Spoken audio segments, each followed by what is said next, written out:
तो हम एक फ्लूइड एलिमेंट को कंसिडर करेंगे जो कि होगा एक सिलेंडर। फ्लूइड एलिमेंट का मतलब क्या होता है कि बेसिकली जो सिलेंडर है ये किसी फ्लूइड का पार्ट है, ठीक है। या फिर तुम ये मान सकते हो कि ये जो सिलेंडर है ये बेसिकली फ्लूइड है सिलेंडर की शेप का, ठीक है।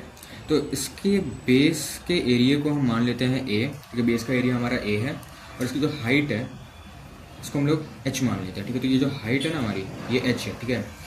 अब हम देखते हैं कि इसमें कौन सी फोर्सेस लग रही हैं। तो सबसे पहले ऊपर से एक फोर्स लग रही है जिसको हम F1 मान लेते हैं, नीचे से एक फोर्स लग रही है इसको F2 कह देते हैं, और ऑब्वियसली इस फ्लूइड की खुद की ग्रेविटी भी है, ठीक है। तो वो हो जाएगी हमारी mg, राइट।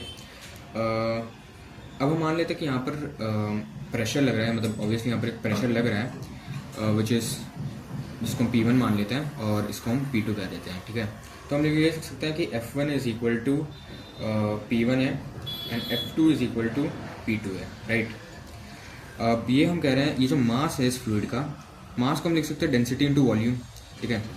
मास को हम लिख सकते हैं डेंसिटी इंटू वॉल्यूम, ठीक है। इस फ्लूइड की डेंसिटी हम लोग मान लेते हैं रो और इसका वॉल्यूम हो जाएगा AH, राइट। तो अब इसका वेट कितना होगा, ठीक है। वेट क्या होता है, वेट होता है mg। अब m यानी कि मास हम लोगों ने निकाल लिया है विच इज़ रो AH और g हो जाएगा। तो इससे हमें इसका वेट मिल गया है, ठीक है।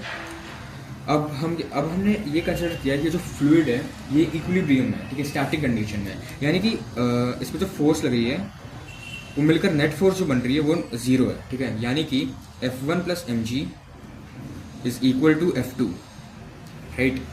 अब F1 हम मान लेते हैं, F1 हम लिखने हैं यहाँ से P1 लिख देते हैं इसको, ठीक है, और mg यहाँ से रो AHG इक्वल्स टू F2, ठीक है। F2 हो जाएगा हमारा P2, राइट। अब यहाँ से A तो पूरा कट जाएगा, इससे हमारी इक्वेशन आ जाएगी P1 plus rho GH is equal to P2। So ऐसे हम लोगों ने ये जो इक्वेशन है ये डिराइव कर लिया है।